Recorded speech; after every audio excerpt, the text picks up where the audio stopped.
Now, sports with Garrett Brown.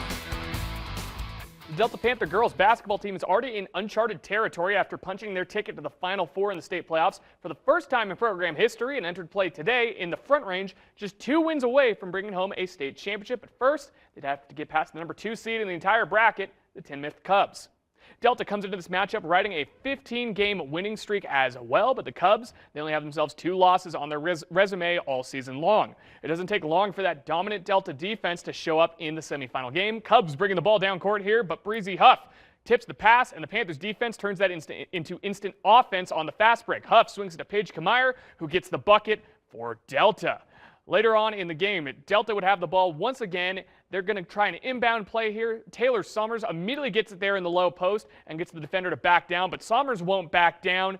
Cue some Tom Petty. Panthers rolling. Delta up by 3. And check out the defensive effort here from Paige Kamier. She has her assignment locked up. But these Cubs are the 2 seed for a reason. Not only do they get themselves out of the jam, they capitalize, eventually working the rock over to Gretchen Denis for the inside score. Next clip, Panther possession. Maya Abeda with the ball runs into some trouble, falls down, but not before getting it to Huff. Breezy making it look easy from 3. Panthers have absolutely come to play over at DU. But Delta isn't slowing down either.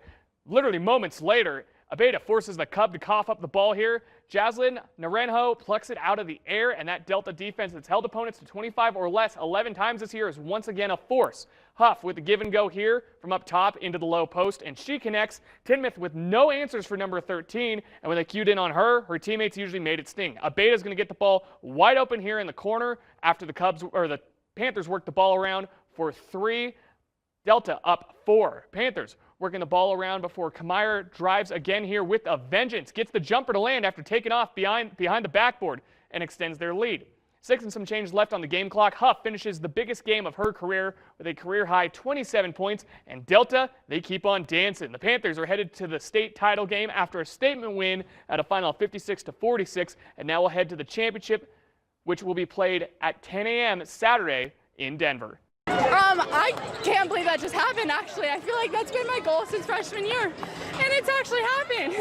So I'm just really proud of the team, honestly. Yeah, I can't believe that just happened. I think we can make it. I think we can be state champions this year. I genuinely do. So I'm excited to see you tomorrow. Now, as for who the Panthers are playing, it won't get any easier. They have the number 1 seeded University Bulldogs, who just beat number 4 seeded Holy Family 53-45. Shortly after that Delta game, Panthers get the undefeated 27-0 Bulldogs tomorrow at 10 a.m. Coming up tonight on the 10, more playoff basketball. The high-flying Plateau Valley Cowboys boys team will look to punch their tickets to the Class 2A championship, and CMU Mavericks women's hoops team, they have their first matchup of the NCAA tournament. They'll be taking on Eastern New Mexico. But for now, that'll do it for your look at sports, and we'll be right back.